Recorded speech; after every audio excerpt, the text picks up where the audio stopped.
Hello, parents. I'm Valerie Abrahamian with Advocates for Angels, and I'm the IEP navigator. And I help parents get their child the education they need to thrive both in school and in life after high school. And today's Facebook Live is entitled Remote Learning or School Building. Which will it be? So, parents, I know that you're facing a very difficult decision. I have parents calling me every day asking me questions. What should I do? Which is the best decision? I'm confused. I don't understand what the district's telling us. It's all so convoluted. One day we get this information, the next day we get that information. At every school board meeting, things change. School districts are fighting with teachers unions. Parents are protesting with their during teachers the school board meetings. Gotta plug my battery in here, you guys. I'm gonna lose you. Okay, there we go. So it's a very uncertain time, as we all know, right? It's uncertain. We don't know what's going to happen. So that's what I want to go over again. Some of this stuff, so I can help all the parents to be fully informed. This is the most important thing as a parent. You need to be fully informed right now, parents. So please do your due diligence to be fully informed. Make sure you know what your local school district is offering. What are the parameters for virtual or remote learning? What are the parameters of going back to school? What are the CDC guidelines in your state that your school district is mandated to remain and adhere to? What's happening at your school board meetings? You need to be active at this time. I know there's a lot going on, but this is imperative, parents, because kids on IEPs are really at risk at this time of being left behind, not getting their IEP implemented, and not getting the education that they deserve and need, because we've already, most kids on IEPs have already regressed. We've already lost 3 to 4 to 5 months of education, depending on if your child would have been in ESY, extended school year. So many advocates and attorneys from across the nation are saying this, and I'm also recommending this, that if at any time, parents, you were to work with an advocate or get the advice of an advocate, now would be that time. Because now is the time when school districts are taking advantage of parents. They're decreasing services on the IEP if remote learning is in place, because they're having you sign a different IEP, and they're changing things on it to quote quote be a remote learning or virtual IEP, which is not necessary. You should not have to change anything on your IEP other than we're in virtual learning, we're in remote learning mode right now, or that's something that has to do, like some school districts are hiring actual virtual teachers. So there's a specific list of teachers that are in charge of doing the virtual schooling classes, and then the teachers in the buildings are doing the live classes in the building for kids who are actually going to school in the buildings. So it might be something like that, okay, it's the virtual model or whatever. That's fine. But you have to be careful, because if you don't make sure that every single thing is the same on your IEP, in terms of your services, in terms of your accommodations, in terms of your goals, in terms of everything else, it's very, they're sneaky. And I've had parents come to me and show me IEPs that they've signed, and they've signed away a lot of their rights. They've signed away some of their services, how their speech and language was supposed to be delivered, things like this. So you need to be extremely careful, parents, moving forward at this time, and you need to know your rights, and you need to know what is required of your local school district in terms of your child's IEP in special education. Okay, so let's talk about the two options. It's either going to be that they're going to go back to the school building. Option number one is the schools are going to open completely, and they're going to be full open. Okay, so that's option number one. Option number 2, it's going to be a hybrid model. They're going to go back to school, but they're going to have half school and half virtual. And so it's going to be split up. Their schedule will be a hybrid schedule. That's option number 2. Option number 3 is the remote learning model, where it's a full remote model. So those are the 3 options school districts have to choose or are choosing, and your district should have announced to you by now what option they are choosing. Now, if they're fully opening in the school building, parents have the option and the right to say, I don't want to send my child back to school. I don't feel comfortable sending my child back to school. I want to continue with remote learning.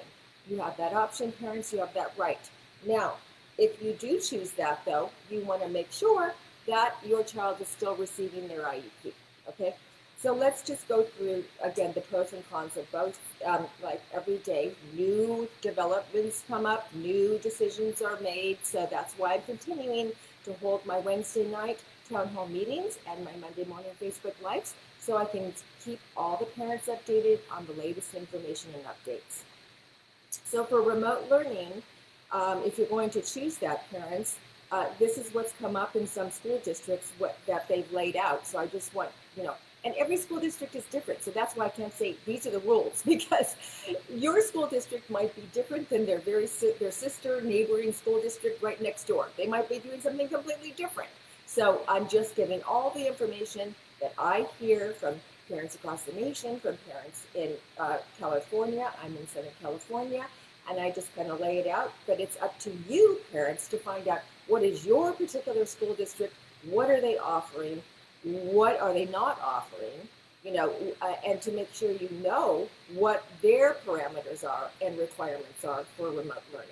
So the first thing for remote learning is every district across the nation, I don't care who they are, they have to implement your child's IEP.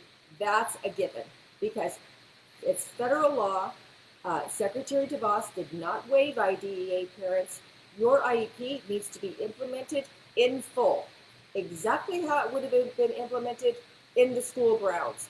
Now, the model's going to change, because if you're in remote learning, of course, it's not going to be a live model at school. It's going to be a virtual model. Some way through technology, they are going to have to provide your child's IEP implemented through a technology model. That is the requirement. And they can't say, well, we can't do that, or we don't know how to do that, or the teacher isn't able to do that. I don't care what excuse they come up with, parents. It's a federal violation. If they do that, they have to implement it. It's been 6 months now. They know how to do it. Everybody knows how to do it. Don't let them fool you. They have the technology. They should have been training their teachers all summer long since we closed down. April, teachers should have been being trained, and by now teachers should be fully trained and fully competent on providing a remote learning model. And that's the way it is. Don't let them give you the runaround or give you excuses, because that is a given. And I have so many parents, they still come to me and say, but they said this, but they said that, and it's some excuse as to why they can't have their IEP implemented. And it's like, no, that's really not okay. Your IEP must be implemented. So, and of course it doesn't require technology. Secretary DeVos said in an alternative method.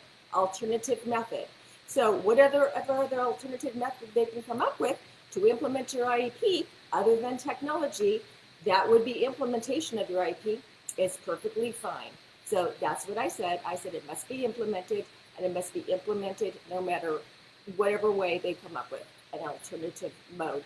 Most districts are using technology, though. So in my local school district, they're using a technology called Odyssey, and it's a very popular one. A lot of the districts are using it. So your district should have chosen some type of a technology for remote learning. Okay, so let's see, what else for remote? So, it's a really personal decision of every parent, because a lot of kids on IEPs, they are compromised. Their health is compromised. Their immune system is compromised. Um, your child might not be able to tolerate a mask. There are guidelines now that are saying you can ask for your child to be waived and not have to be required to wear a mask, but that's up to your local school district whether they would want to honor that or not. You can ask for that, parents. If you want your child to go back to school but not have to wear a mask, you can say my child has autism or a sensory integration disorder or whatever it may be, and they cannot tolerate wearing a mask, but I still want my child to go back to school. You certainly have the right to ask for that. But see, these are some of the things that parents are grappling with is, their child, of course, every parent's, afraid of the virus, of course, but some parents are saying, no, I think it's going to be fine. I feel safe that my school district is implementing certain guidelines. Most districts are saying kids have to wear masks, kids have to social distance. A lot of classrooms are separating their desks to be further apart. A lot of districts are having partitions placed around the desks. A lot of districts are saying kids aren't going to go to lunch. They're going to eat within the classroom, so it's going to be more of a self-contained model. And that's something to think about for us parents too, for kiddos on IEPs. They need movement, they need breaks, they need to get up and move their bodies. We know that moving their bodies helps them to organize and take in information and learn. So that's going to be something to consider, because are they going to have the kids get up and be able to walk around and take a break if they're contained and they can't move around the school grounds? These are some of the questions you should be asking. So there's a lot to think about. Another thing that several school districts have announced is that they are hiring a list of specialized, or not specialized, but teachers that are going to just be teaching remote learning. So there's a list of teachers. These are the remote learning teachers. And then you go back to school, and then that's a separate teachers. So they're separating out whether it's a remote teacher or a school building teacher, live teacher. So in those situations, they've said that if a parent chooses, and these are for the schools that are opening, the districts that are opening, okay? So you would have gone back to school and you would have had your teacher that you would have had if your child went to back to school. Well, if you choose to have remote learning, you're going to have a completely different remote learning teacher that's going to be teaching, and it's not the same teacher you would have had in the classroom. And they're going even as far as to say that you have to give a semester commitment. You can't just say, I'm going to try it for 6 weeks or 2 months and then I want to come back to school. They're not allowing that. They're saying you must be a semester commitment. And they're also saying, and if you want to say, I want to come back to the school building now, to the classroom, they're even saying there's a possibility that there might be not enough room for you now in that classroom, because they are going to try to reduce class sizes. And there might not even be room at that school, because if there's a limited amount, if you're in a specialized special ed classroom, if they reduce the size of that class, you might even have to go to another school site to come back to the school grounds. That's extremely concerning to most parents, to have to actually have it be at risk of choosing the remote model and then not having the space in the class with the teacher that the child would have had they not stayed in remote learning. That's a huge concern. So that's kind of new. That's just come up in our area over the past 2 weeks. Might be different for you guys across the nation, but that's also something to consider. So now, as I talked about going back to school, the things parents are concerned about, I talked about the masks. Most districts are implementing temperature checks on the school grounds, the social distancing, the partitions around the desks, lunch in the classroom. It's going to be a very sterile learning environment, parents, and this is bringing up a lot of talk, from mental health organizations, from speech and language communication. How is this going to impact our kids' learning? How is it going to impact their social emotional skills and their mental health? And for all kids, really, their mental health. How is this going to impact them in this kind of sterile, kind of regime enforced environment that our kids are going to be going back to school in order to remain safe and on the school grounds. These are all things to consider. These are all things parents are concerned about. And as I said, it's a very personal decision for each family, for each parent to decide for their children or for their child. There's also concerns parents have that, parents that work. If parents that maybe don't work at home anymore, they're working outside their home, but they want their child to remain in remote learning. So they have to hire someone to come into the home to not only assist their child with making sure they access the curriculum through technology, but also that they make sure their child's safe in the home, so that they have to hire childcare that they might not have had to hire before. Some parents have had to say, well, I have to work from home now. They might have had to take a cut in pay. Some moms even said to me, I quit my job because my job wouldn't allow me to continue to not come to work. So, these are also big considerations and concerns of parents right now. I talked about a few weeks ago about there's 3 options. It was on one of my town hall meetings. There's 3 options, parents, for you to get assistance for that situation if you're in that situation. So I'm not going to talk about that right now, but there's 3 options of 3 different agencies, government agencies you can go through to ask for monetary assistance if you're in that situation. So I want to let you guys know too, assessments are still in place, okay? The assessments were not waived. So a lot of school districts are telling parents, oh no, we can't do assessments right now because we can't, we can't see a child. So, we're still not able to assess a child in person, so we can't do assessments. That's simply not true.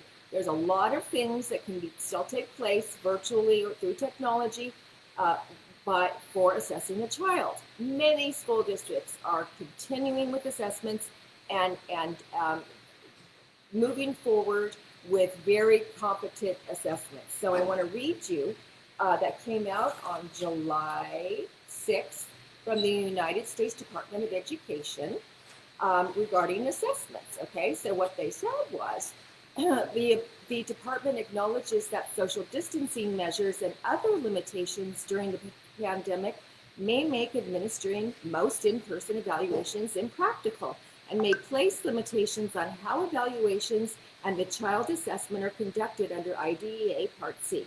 Thus, the department highlights the option of using medical records when appropriate to establish eligibility when conducting an evaluation. When using medical records to establish eligibility, the local state agency provider must still conduct an appropriate assessment of the child and a family-directed assessment. State local agencies may wish to investigate available assessment instruments and tools to determine if they can be administered or completed remotely during the pandemic, provided that assessment of the child based on personal observation, whether in person or through video conferencing.